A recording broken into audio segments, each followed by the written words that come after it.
ГСП онлайн. Городские новости сейчас.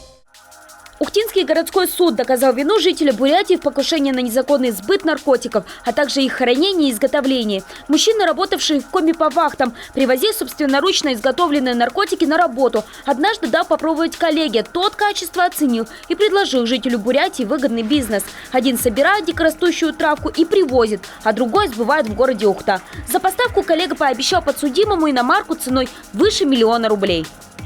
На что он согласился и, находясь у себя дома в Республике Бурятии, благополучно с наркотическим средством сел в поезд, приехал в город Ухта.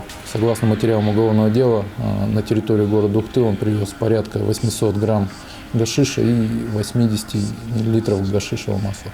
Но пока житель Бурятии вез наркотики, его коллега от бизнеса отказался и пошел в полицию. Так что несостоявшегося наркодилера встретили на вокзале не подельники, а полицейские. Суд его вину признал, назначил наказание в виде 8 лет лишения свободы в колонии строгого режима.